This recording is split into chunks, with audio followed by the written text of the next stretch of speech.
Nanambara ihany koa ny praiministra lehibe ny gouvernemanta fa zava-dehibe hoan'ny firenena ny fampihavanana ka tokony ihany rehetra. Mino ihany koa moa ny tenany fa handray anjara ao anatin'ity atrikasa ity ny ankolafy Ravalomanana sy ireo vondrona samihafa izay voasahana ao anatin'ny fametrahana ny fampihavanam-pirenena. Zara antsika malagasy namezan'Andriamanitra antsika ity tanitsika ity onosy ka afahantsika mirehareha zany manana fomba fiteny anankiray tokana itsika ifankazahoantsika rehetrarehetra eran'ny Madagasikara, manana fomba mampanao izay arahantsika ary manana soatoavina izay lova napetraky ny razantsika izay afahantsika tsara miroso amin'ny fampihavanana sy amin'ny fampandrosoana ny tanàna. Ny firenena tsy eto, ny Ravalomanana tsy eto, dia tratra ve zany fampihavanana tena mipetraka eto amin'ny firenena? Ny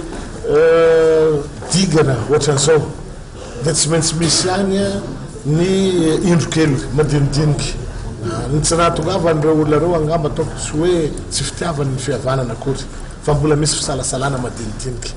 Zany fisalasalana izany tsy dia tokony ataontsika vato misakana ny rosoana fa dia atao ny hevitra ahatongavanjareo, ahavianjareo, ahafahanjareo miara mitady le vahaolana ahafahana mampihavana ny malagasy rehetra. Sotra le praiministra zafady efa mba fotsiny valala ny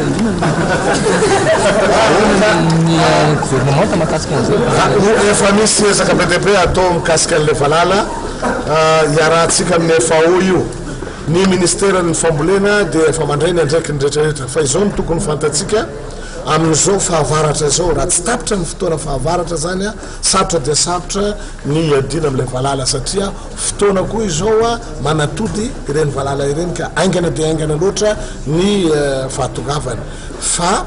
rehefa tonga ilay fotoana zany tapitra ity volana avril ity tonga ny maintany efa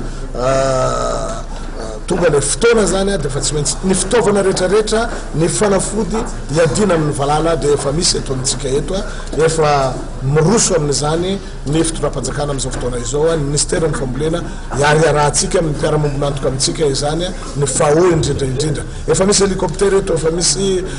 roplanina eto efa misy fanafody atao ny fomba rehetrarehetra iadina amin'io ary horesitsika ihany le valala rehefa tena